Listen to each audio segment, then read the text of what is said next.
Hello and Hello. welcome to Book Chat. Yay. I'm Mandy Greaves, and today I'm chatting with Bianca Sibbett. Welcome, Bianca. Hi. Okay, how are you today? Pretty good. Good. Excellent. All right. Now, I know a bit about you, Bianca, but people watching don't. So could you just Sure. explain a little bit about your role here at the diocese and anything else you'd like to share about yourself? Yep. I am a virtual academy teacher.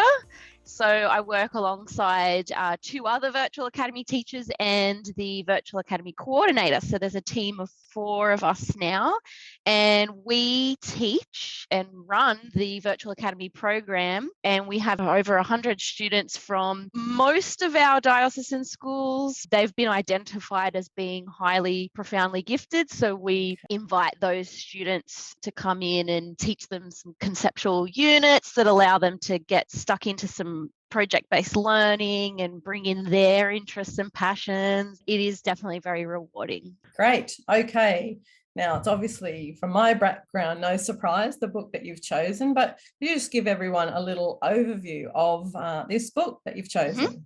So this is a collection of short stories by an Australian writer, Adam Thompson, who is from Tasmania and is Aboriginal. I guess you could call it social realism because they're glimpses of everyday people and their lives. Yeah, and it's really contemporary, isn't it? It's very contemporary. It's now. Yeah, although there's one story that is, I think, quite speculative in that it's like this possible future, but still grounded very much in our reality now. Yeah, but yeah.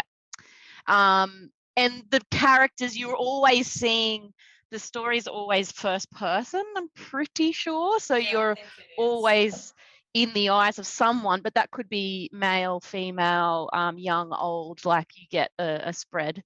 Yeah. Okay, great. So like I read the book and I know how it impacted on me. So how did it impact on you, like your mood while you were reading it? Yes. So because the stories are quite different, they kind of leave you in a different space each time. But generally, the main reaction I get after reading them is like a kind of like a, oh, it's ended. Like it's like, oh, that it sometimes feels abrupt, but that's like quite a skill when I think about that as being a bit of an amateur writer myself. Like you can just want to keep going and I'll tell you this next and this happened, and then you're like, no, it's actually more powerful to end it and allow, because then the reader, it just sits in your mind and you kind of keep thinking about it and you're like, yeah, oh my gosh, oh wow, like, and it sort of takes on that life of its own in the reader's head. And but in terms of, can you think of a story that left you thinking about an issue? Because I know there's one for me. There's one line, and I still think about it. Yeah. I don't want to. Well, I'll say what mine is. Yeah. It's that one where he's talking about how we do like the sorry statement and all that kind of thing. And we're sorry like that we stole the land and whatever. And then he says, well, why don't you just give it back?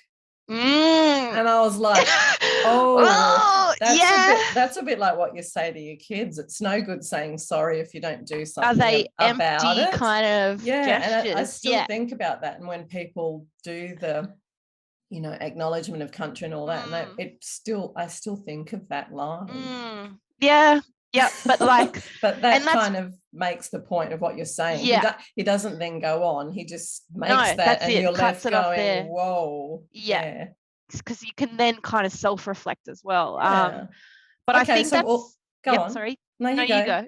Well, I was going to say, so you've talked a little bit about the way the book was written and how it affected your enjoyment. Can you talk about that a little bit more? Yeah.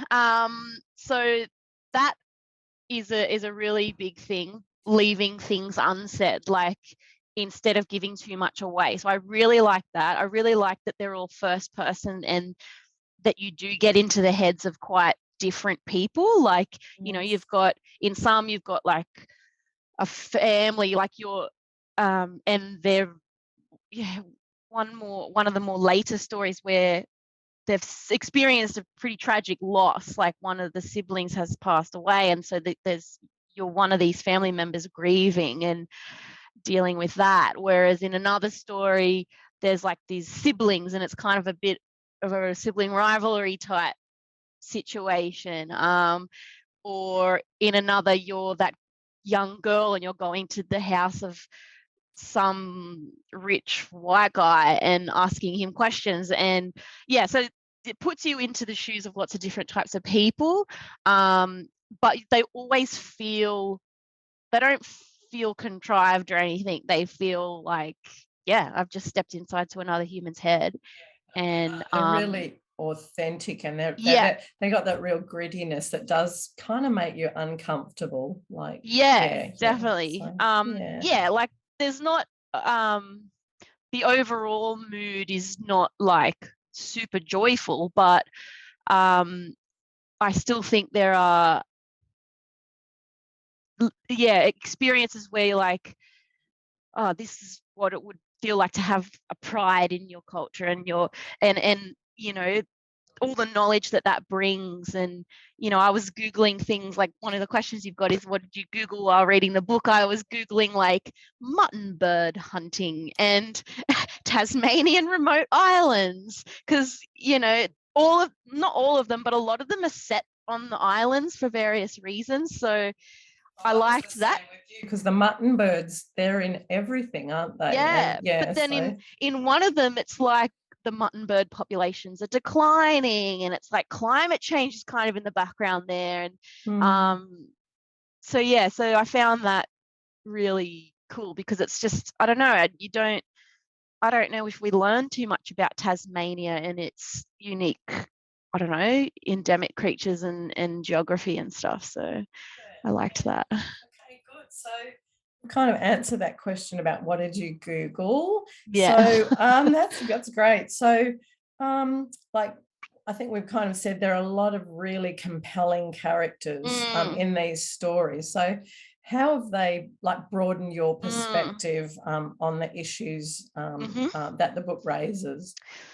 Yeah, so I think for me, they kind of allow me to just begin to form an appreciation of experiences of Aboriginal people in modern day Australia. So like, and that might look different.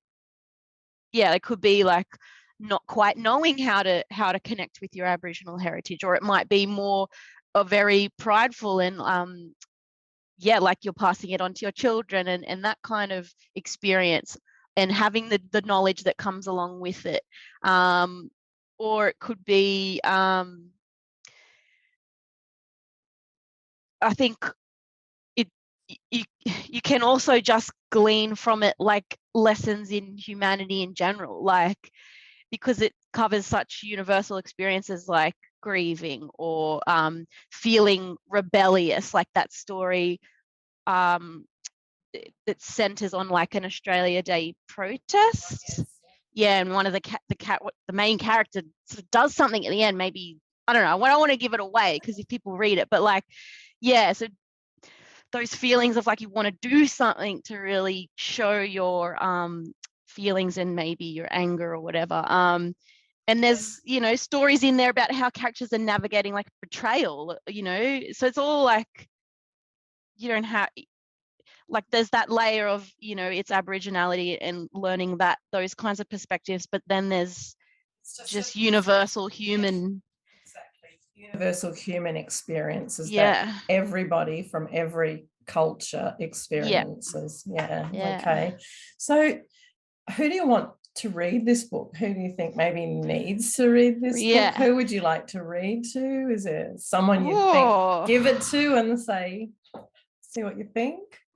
Well, it's funny. I first of all, I was like, when I was writing notes on this, I was like, I'd probably recommend it to just everybody, because, you know, anyone that loves a good story, or good short stories.